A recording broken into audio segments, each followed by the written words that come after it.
Everybody good? All right, good. Really excited for the players, and what they were able to accomplish tonight. We set our goals going into the season, and they really have nothing to do with the outcome of the football game. We all know that's what we want to occur, but our goal is to go out and play every play as hard as we can possibly play, not look at the scoreboard. And I know a lot of times people hear that and they think it's kind of coach talk, but it's starting to be ingrained in who we are, and they're starting to understand that the players are. Happy for Georgia Tech, the fans, the alumni, everybody out there that came to support us here. It was a special game, for the ACC. It was a really good game in the league. To be able to have defending conference champs on the stage tonight in the ACC, and to be able to showcase what the league is in competitive good football, right? And I know we have a really good marketing slogan in our league. It talks about the league of the quarterback and whatnot, right? Well, I think you can add the line of scrimmage to that too, and that's where big games are won, right, at the line of scrimmage. And I'm really proud of the offensive line. Shocking there, right? Really proud of those guys and how they were prepared. The defense, once they settled in, Tyler Santucci, and I haven't said a word about it. I told our team, and really that's what matters, is our team. We're not trying to prove anything to anyone. We're not trying to go out and impress people. All we're doing is trying to play as hard as we can possibly play together as a team, as a family we have in that locker room. And I was confident this week. I was confident because of the plan that was put together and the progress I've seen made really from the start of the year until now. And really proud of the way those guys settled in after that first drive. We're able to, Tyler settling down with some calls, and we were able to play assignment football, get off blocks. I thought they were playing fast. So, we didn't turn the ball over. We had 3 penalties. One of them on Romello comes free, gets the unfortunate face mask of wanting anything intentional. The way it came across, we just got to, we got to coach him to keep those hands lower, so that doesn't happen. Then Miles had the DPI on the deep ball, and we had 1 false start on the offensive line. But all in all, it was a clean game for the first game of the season, and that's what you want to see. You want to be able to limit your mistakes and self-defeating errors, and we want to play for 60 minutes. We want to build a tough, disciplined football team that's committed to themselves individually and in the team. And we talk about execution with our football team. What execution is, that's the confidence to go make a play. Right? Whether you're a quarterback, whether you're an offensive lineman and the ball's on the 1 yard line and they're going to run behind you, whether you're a corner making a play on a ball in a man-to-man situation, or you're a kicker at the end of the game to win the football game. And we had our final walkthrough yesterday. The last play we had in the walkthrough was a field goal.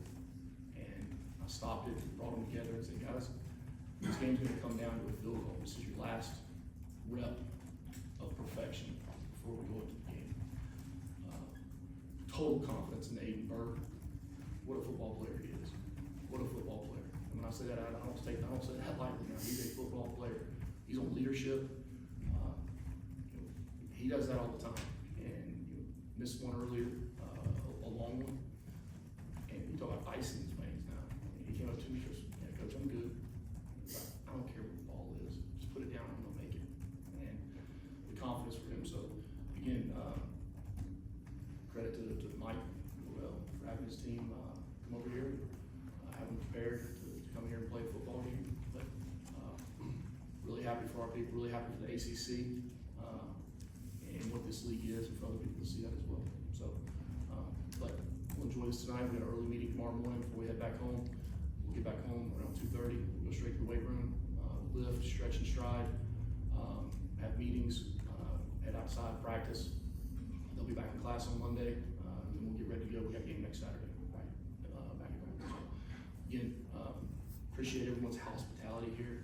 What an unbelievable experience this has been for us as a football team, as an entire institution. It's been a great experience to come over here and share our game with everyone here. So again, I just want to thank everyone for the hospitality. I'm just really excited about the rest of the season. It's underway. We'll wake up tomorrow morning. So with that, take questions. We believe Story's hand for questions. We're going to start back with Chad here. So you give Tyler a big hug there at the end. I mean, how gratifying it was to see his defense play the way they did today. Yeah, Tyler talked to the defense last night, and he said 166 days ago, they started the journey.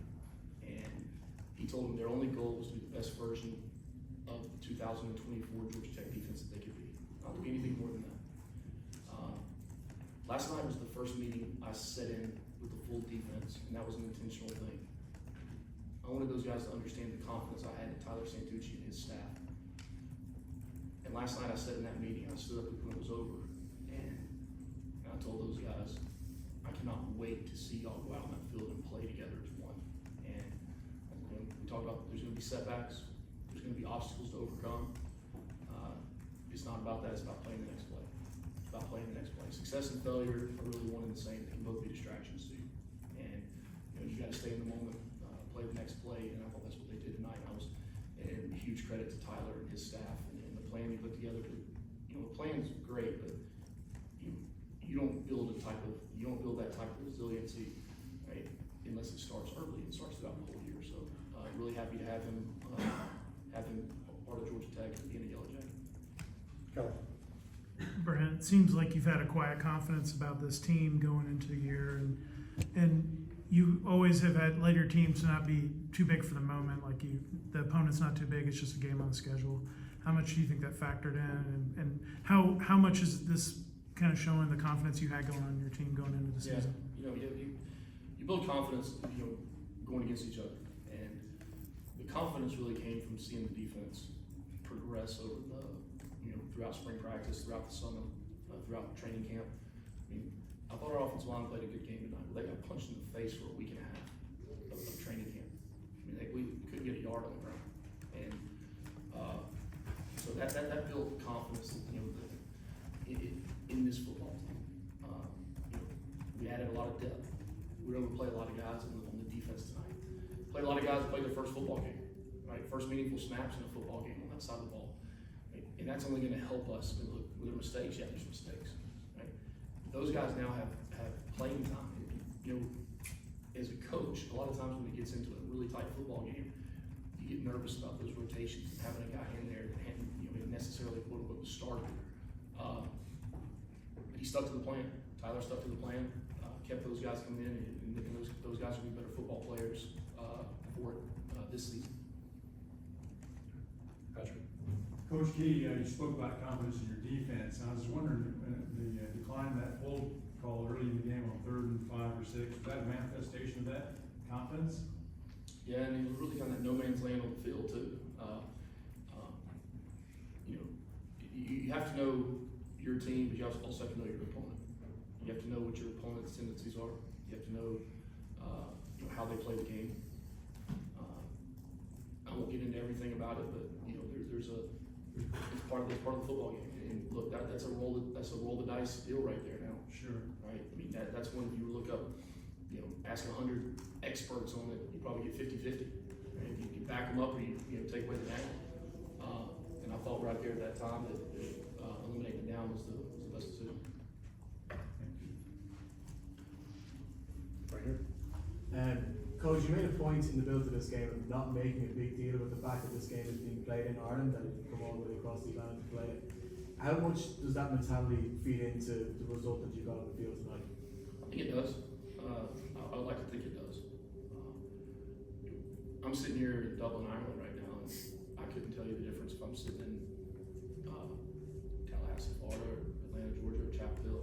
It's when you are really coaching a team and training a team to live in the moment and be where their feet are. It doesn't matter where you play.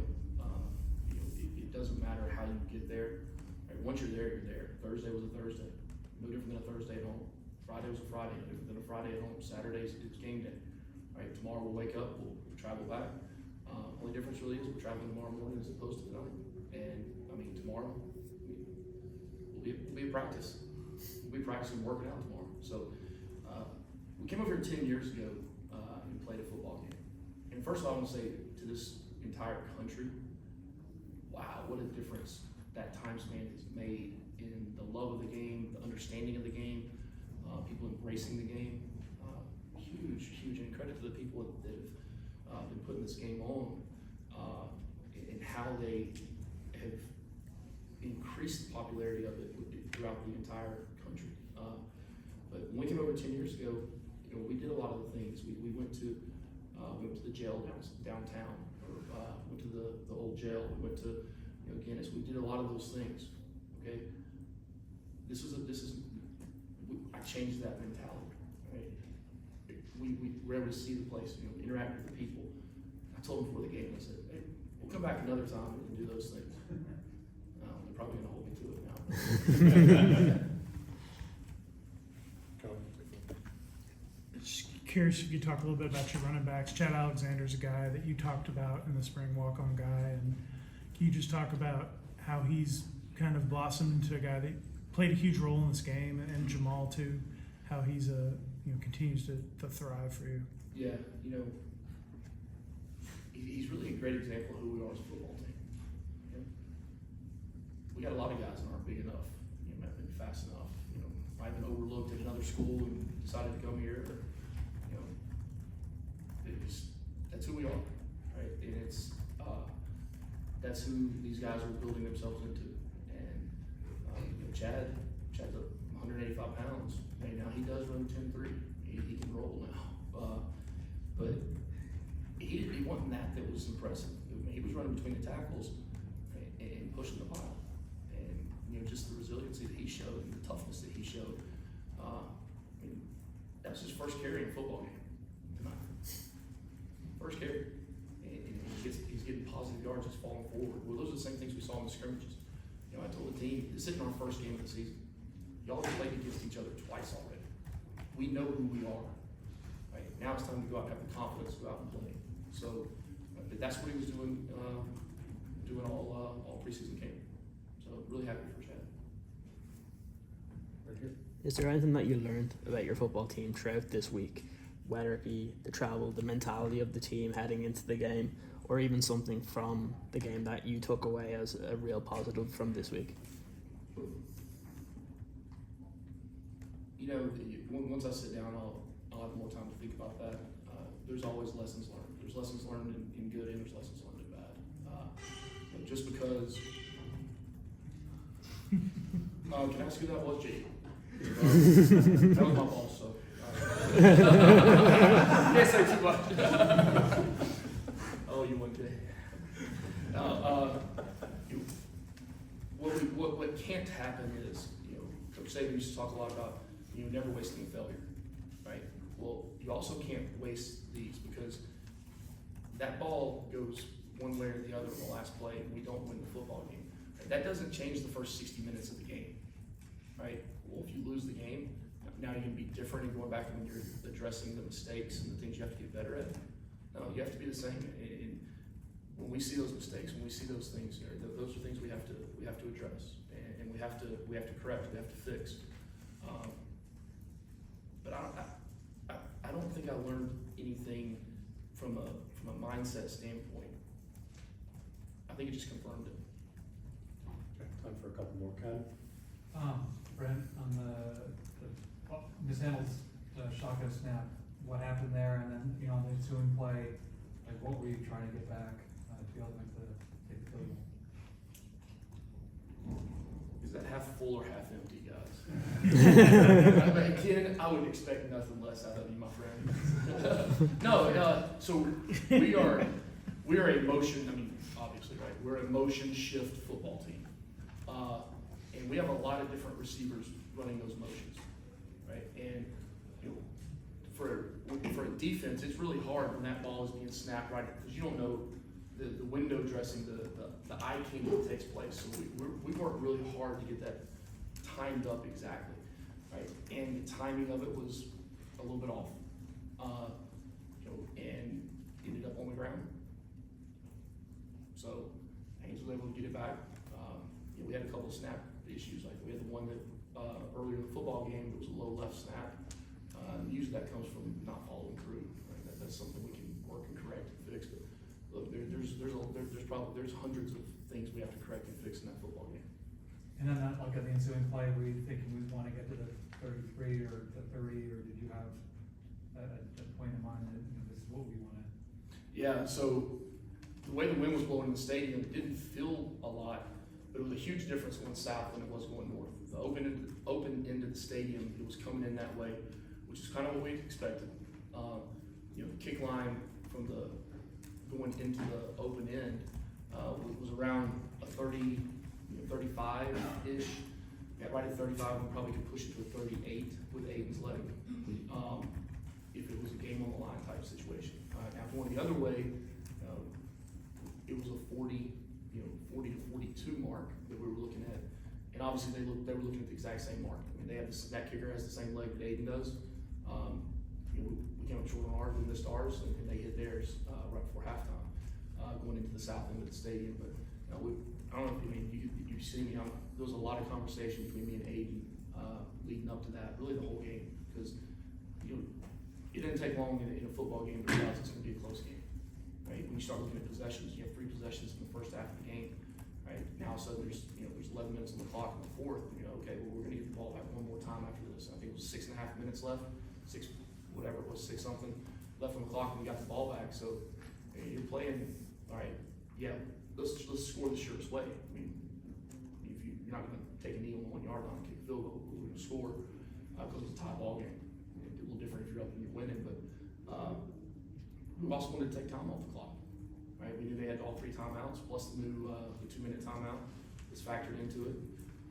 So we were able to hold our timeouts, not have to waste them, and get the ball to where it needed to be. But yeah, man, when that ball went fluttering back behind, I went, oh no. Oh no. But you gotta have confidence in your players. Or you have to. You can't just say you have confidence in them all week and then get scared that they're not going to do their job when the game's on the line. Okay, time for a couple more. We'll start. Did you have one in the back? I'm sorry. Yeah. Yep. Earlier in the week I asked you about Haynes, just whether or not he kind of heeded the lessons about protecting the football, and you said we'll find out. I know it's just one game, but just the wherewithal for him to figure things out in that moment on that bad snap, and just throughout the game, the sort of mettle you showed. I mean, is that something that you've known, or is that growth and development?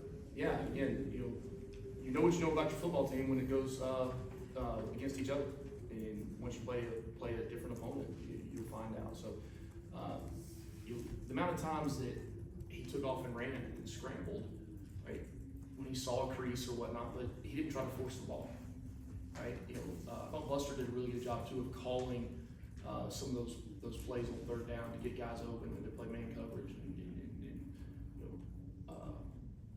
We going into the game, we got a new left tackle out there.